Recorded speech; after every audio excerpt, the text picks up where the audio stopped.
Continuing on talking about Jacob Riis and how the other half lives with poverty and disease and crime in the cities. You have all these people coming over, all these immigrants coming to the U.S., and they're all just crowding into these large cities. And there just aren't any jobs to be had. And these people get there, and you take this classroom, the size of it, for example, and you might have, would be an apartment. But that'd be an apartment for maybe 3 or 4 families.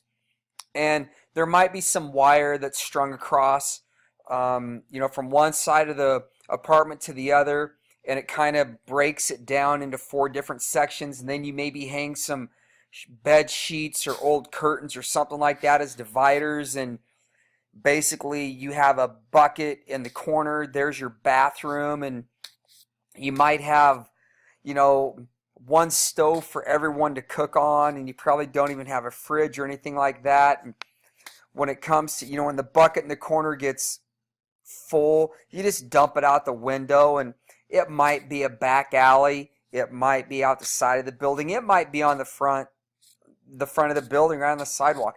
People didn't care. When it came to garbage, people pretty much did the same thing. These buildings were run down, they were not kept up to code. It was just horrible living conditions. And the thing is, for the majority of people, though, in this country, it was kind of an out of sight, out of mind type situation. You didn't see what was going on. What was going on didn't impact you, and so therefore, if it didn't impact you, why should you care? But the way that Jacob Riis approached this, the way he authored his book, the way he described things, people couldn't help but feel sorry for these individuals. They couldn't help but develop some type of emotional attachment, and something had to be done.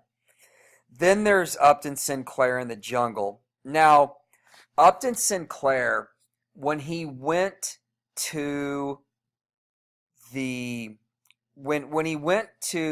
meatpacking plants in the city of Chicago, he didn't go there to talk about the unsanitary conditions of the meatpacking plants and how this meat was being subjected to coming into contact with items that it shouldn't, that basically make the meat inedible. He went there to write about how bad the conditions were for the workers. And the video that you watched, John Green in Crash Course, and how he described the working conditions. I mean, that's what Upton Sinclair went to write about. But as he got there, and he couldn't believe that, when they slaughter a cow, and they basically slice the middle of it open, and all the insides come down to the floor. And the thing is, you take those intestines, you got to make sure not to slice those open, because if you do, think about what's in the intestines, and if that comes into contact, or the insides of that come into contact with the meat's no good. Well, this happened time and time again. Sometimes the meat would be dragged right across the floor itself and come into contact with all of this. The I-beams in the meat packing plants would run across where the meat was, and you would have rats that would crawl across these I-beams, and sometimes rat hair would fall down, or the rats would deposit feces on the I-beams, and as they would walk, they would knock that down. It would come to contact into the meat, and it was just horrible. It was disgusting, and meatpacking plant didn't care. You can't throw that meat away. That's like throwing away gold. And since the meat didn't have to be inspected to make sure it was safe, who cared?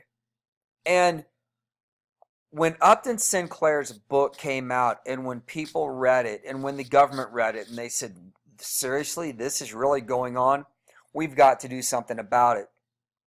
And Upton Sinclair's comment was, I wrote the book aiming at America's heart, but instead I hit them in the stomach. He wanted to make this book emotional in the sense of the working conditions for the people. but he hit him in the stomach, because when they read, about how the meat should never have been allowed to leave the meatpacking plant it was, people would physically get sick over this.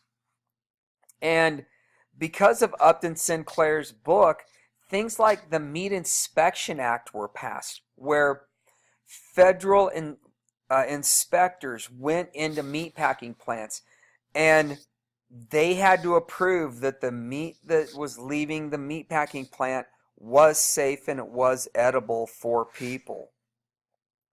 Okay, I'm going to end right here. I know that I have not gotten as far as I needed to.